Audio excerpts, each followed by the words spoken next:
Now this is a story all about how my life got flipped, turned upside down, and I would like to take a minute, just sit right there, and I'll tell you how I became the worst equipped Warlock in Bel-Air. Wait, no, Sanctuary, not Bel-Air. Anyway, with the Warlock being criminally overpowered, I figured how hard could it be to do a player's 8 run of this. Well, turns out, it's pretty hard. We start off in the wonderful rogue encampment, where the first thing we do is put the difficulty slider to players 8.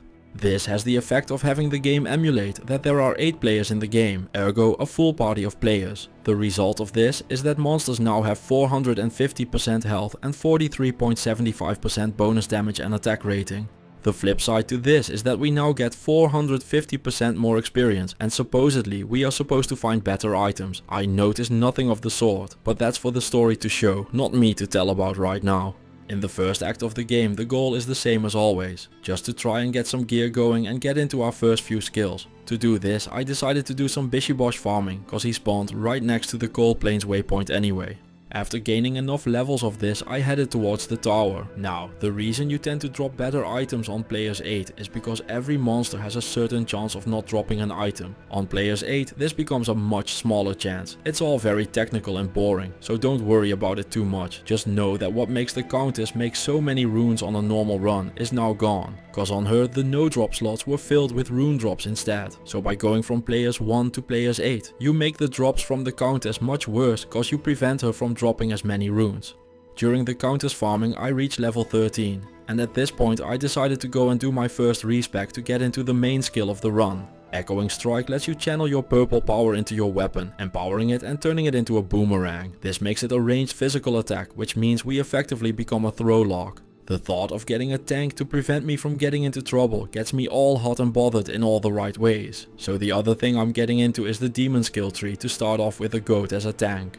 In what I didn't know at the time but now realize was a theme of this entire run, I farmed the countess for a long time and not a good time. So without even completing a single rune word I headed towards Endariel, who promptly died, cause she is the first act boss. I would be more surprised if she didn't just roll over in defeat upon our arrival.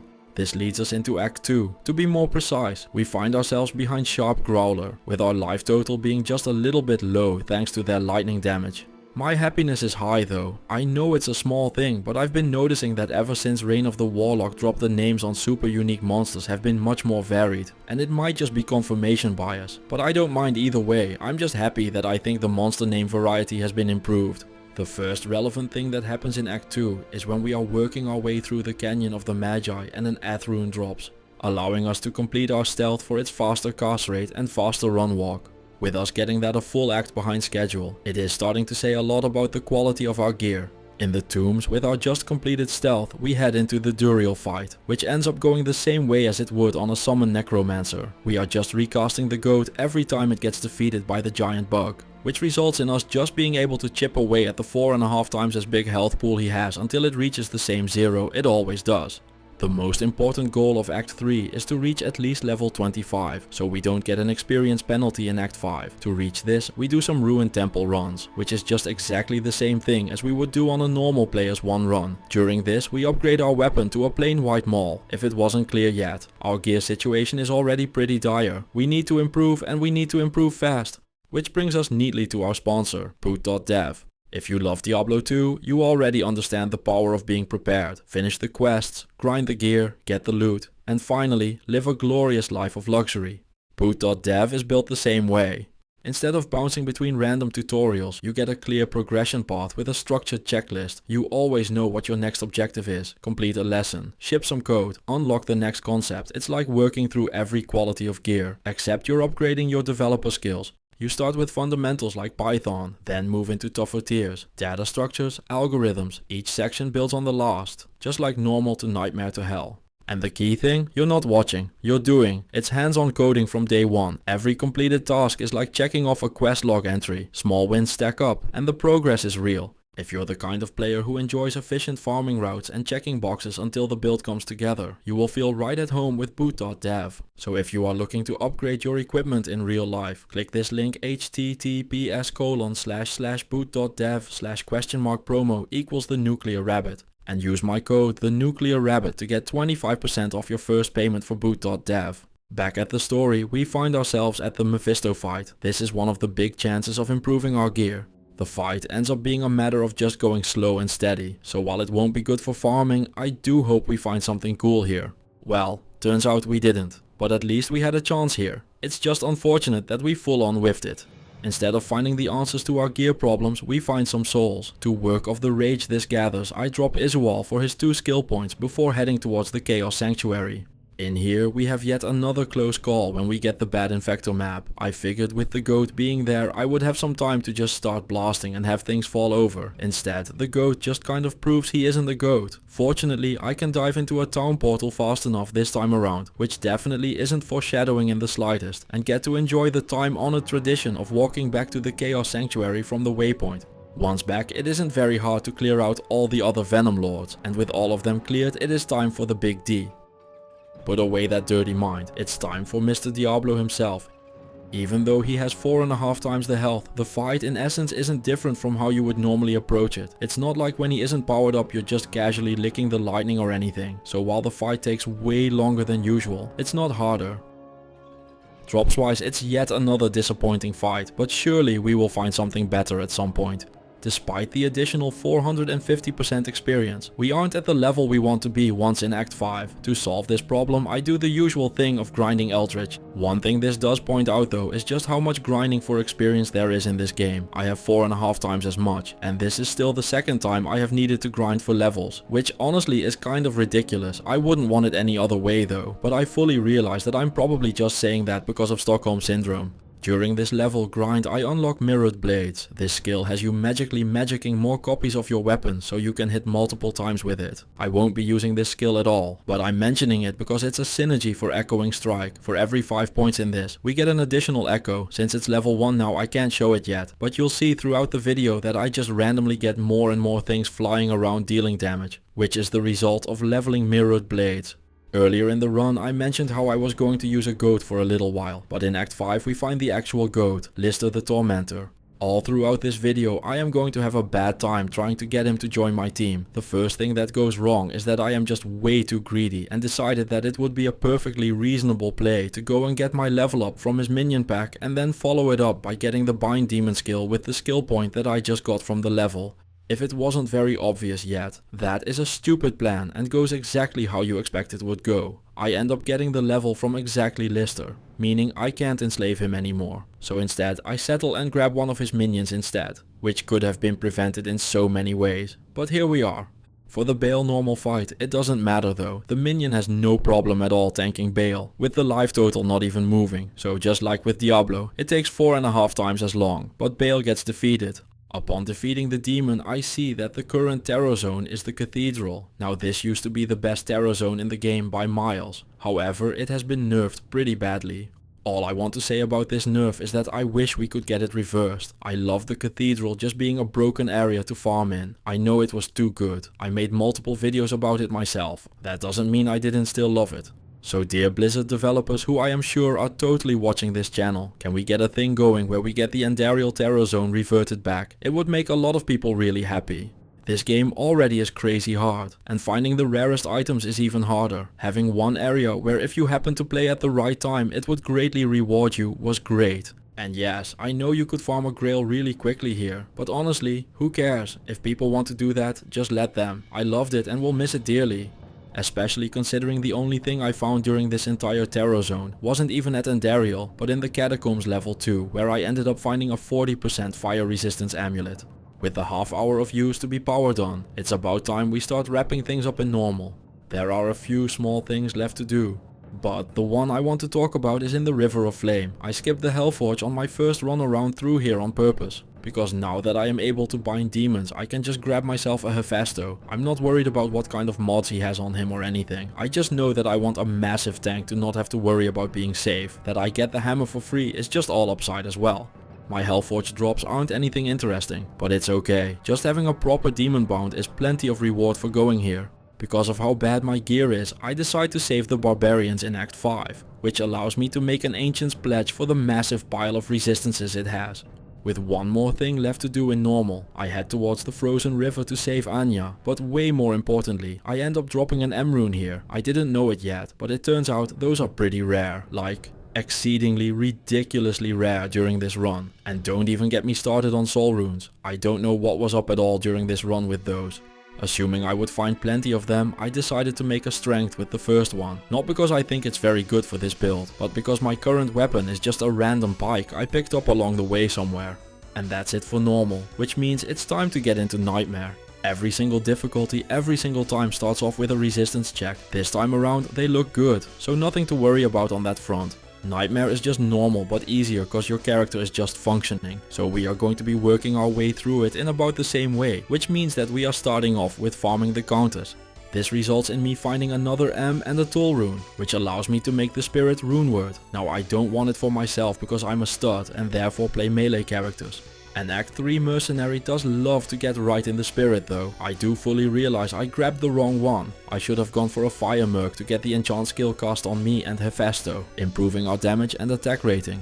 Instead I went for a cold one, figuring the cold damage would help as some extra crowd control to help my demon minion survive. Little did I know he doesn't need the help at all, and his successor made even the armorer look weak. That is just learning a new character though. I don't sweat little things like that. With the power of friendship, demons and frostbite, the three of us cleared Act 1. As our reward, we get a nice little gear upgrade in the form of an Arctic's belt. Yes, dear viewer, our drops have been so trash, we are upgrading to an Arctic's belt in Act 1 Nightmare at level 46. I wish I was making this shit up, but sadly enough, I'm not. Just to drive the point home, this is a belt you're supposed to wear at level 2. You usually switch out of this in Act 3 or 4 of normal. We are basically a full difficulty behind in gear quality despite having the extra drops from playing on Players 8. I don't even know what to tell you, sometimes you just run really awful. Along the way I picked up a plain white partisan as well. I'm looking to roll this using the Herodric cube cause I'm hoping to get 4 sockets in there. And hopium is free, so I like it a lot. The Arcane Sanctuary reminds me that I need a way to deal with physical immunes. For now I can just walk past them, but that won't be the case forever. Don't worry though, where there is a Warlock, there is a way. At this point we are just hungry for anything good to drop, and it turns out that Duriel is the one that ends up breaking our fast. Not 1, not 2, but 4 uniques drop to the floor upon his demise. 3 of them are just shit, but we're not mentioning that. We are finally getting a weapon in the form of an impaler. Is that good? Well, no, not at all, but it deals a little bit more damage than the strength, and that's all I'm asking for at this point. The first signs of struggle start to appear in the Flayer dungeon. Our Gimp is very capable of making sure we aren't getting attacked by dolls, but things are getting so strong that they are starting to make serious dents in his life total. Not to worry though, he only needs to hold on for dear life for a little bit longer, because we are pretty close to getting a new toy. Speaking about new toys, in a once in a lifetime experience, Ormus clutched up and gave us a good ring in the form of a 26% lightning resistance ring. I figured our little Hephaestus that could would perish at the council like every other summon in the game. Well, low rune and behold, he took quite a beating, definitely not making it out unscathed, but even being alive as a summon after the council is very impressive. The first thing that can kind of pretend to be a decent helmet if you have a hard time reading is a rare circlet we ended up finding in the ruined temple while picking up our alphabet book.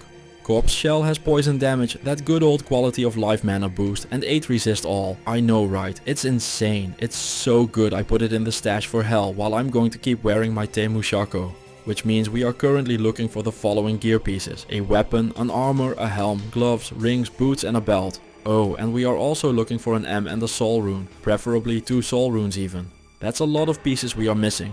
The more things change, the more they stay the same. Our trek through the Durance is spent running for dear life with a pile of dolls trying to touch us in all the wrong ways. Now normally in this part I would talk about how we are going to Mephisto until our eyes bleed with the golden color of unique items. Instead, we are going to not do that, cause this fight took forever and I think I spent all my luck on the first run anyway, because he ends up dropping unique battle boots. The unique battle boots are war travelers. These sport a good bunch of mods with the always welcome faster run walk, a bunch of added damage, 10 strength, 10 dex and a massive 42% magic find. Good news team, we finally have an actual piece of equipment to work with. It took 8 acts, but here we are. Our next upgrade isn't an item, but it's still very close. In the River of Flame I get the easiest boss fight of my life when I just casually upgrade myself to a Nightmare Hephaestus. For our Hellforge we end up getting a Co-Rune. I don't know yet what I want to use it for, so for now it's just going into the stash. Thanks to our new summon, we have no problem clearing out the Chaos Sanctuary. We even end up getting the mean map roll again, but he just tanks through it this time, no questions asked. You love to see it. The Diablo fight is fixed in Reign of the Warlock, so I can't stand next to Diablo anymore to dodge his attacks. Our Armorer sure can though, so once again it's the exact same fight, just taking 4.5 times as long. This is the part of the run where every single fight is just our summon tanked it no problem, and we chipped the enemies down like the Whitland man we are. And well, all we have to do is keep a safe distance, cause nothing is safe around the Whitland man and his trusty summon. The upgrades start coming in during the Baal waves when a unique giant axe drops, followed up by a Lum rune. Humongous is a good weapon when you are starting out with Nightmare, which we just got done with, so once again we are a full difficulty behind where we want to be gear wise. It's not like I've got anything better though.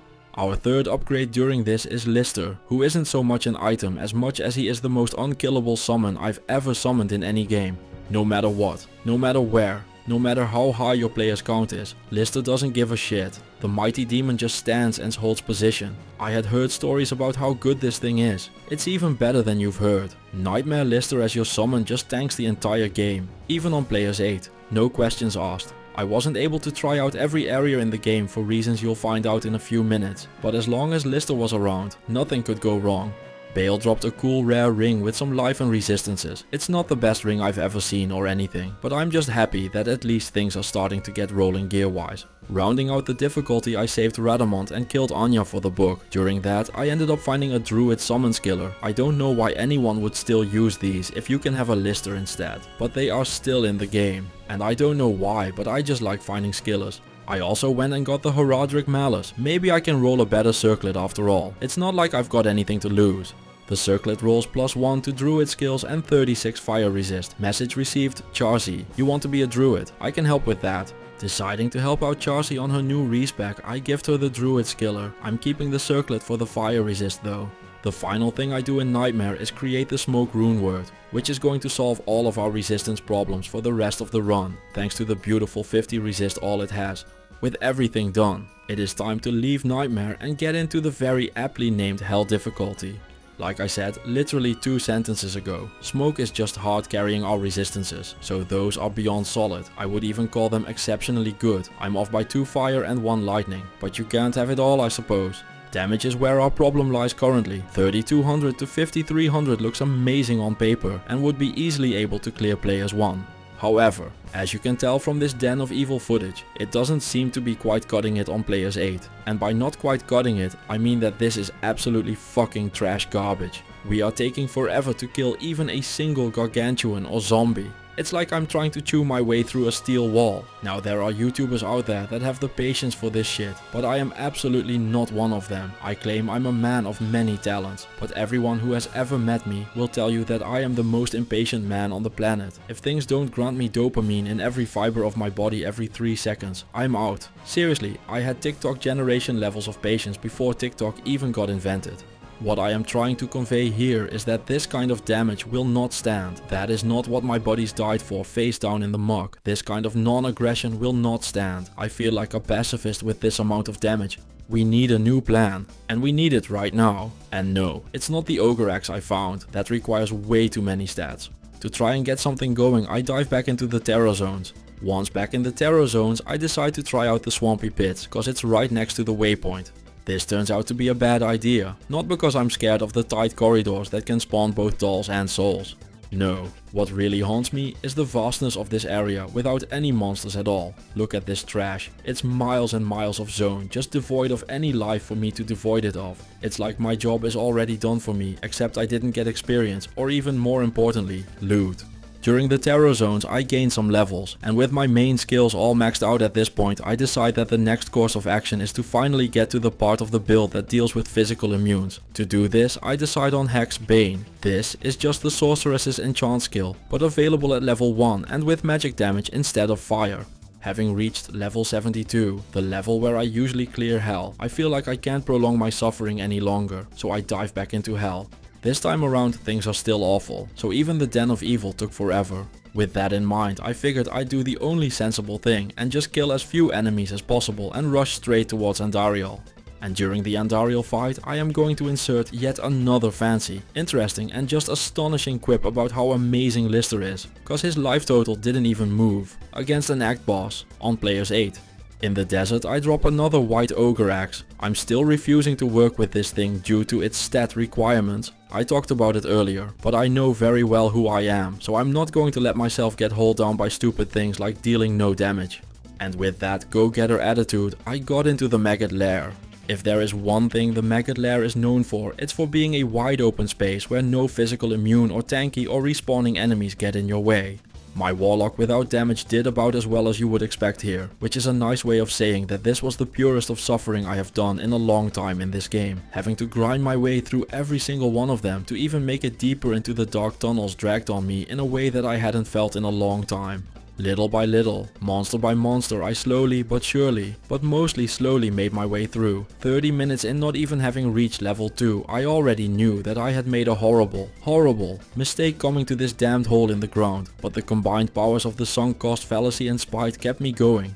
The other thing I did that managed my sanity just a little bit during level 1 was just lying my ass off to myself that level 2 would be better. It wasn't. Just like level 1, it was just an endless wall of crazy tanky enemies all parading at me one at a time as a reminder that all of them needed to die for me to move on, like the world's most tedious den of evil. Having spent more time in the maggot lair than in the entirety of Act 1, which is just as sad, maddening and frustrating as you would think it is, I end up finally reaching the light at the end of the tunnel in level 3. Here I end up almost losing the run when out of sheer frustration I dive into the fray to try and grab the Staff of Kings, only to realize my inventory is full, cause I just picked up some keys. We aren't dying yet though, so on the second grabbing attempt I get what I came for and get out of the maggot lair.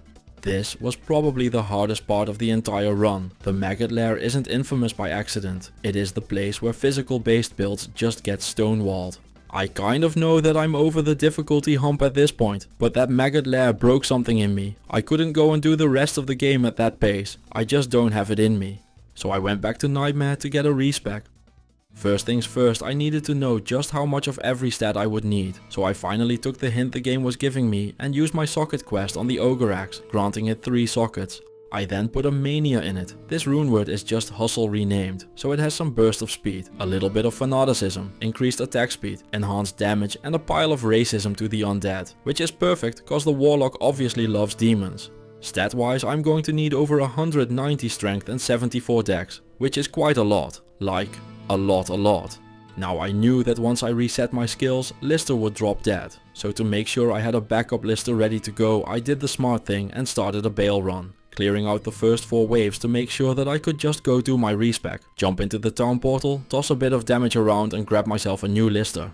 I felt pretty smart after setting that up. How hard could it be after all? Having left myself that freebie, I went to Akara and headed in for my respec. Stat wise I went with the huge pile of stats required to wear an ogre axe, which ended up costing me about 200 life worth of vitality, putting me down to 847. Skills wise I did the exact same thing I had going on before, so no real changes there except just cleaning up some numbers to get more magic damage. With my respec done, I went back to the Throne of Destruction to go and grab myself a new Lister before moving on through the rest of hell. This is where it all went wrong though. I figured I would just throw some damage at the pack and grab myself a Lister and move on towards the finer pastures of everything past the maggot lair.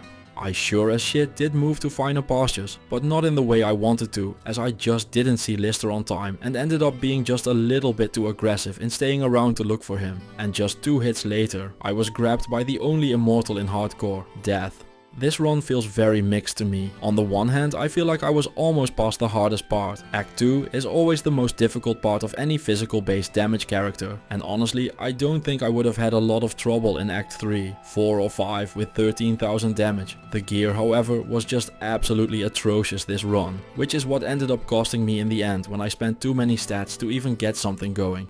All in all, I'm pretty sure I would have cleared this with better item luck, but it is what it is. A big thank you to boot.dev for sponsoring this video. Be sure to check out the pinned comment below. Another big thank you to you for watching. If you like content like this and want to support the channel, I have a Patreon and memberships are available, which will make you appear in the list of cool people scrolling past right now. Once again, thank you all for watching, and I will see you all in the next one.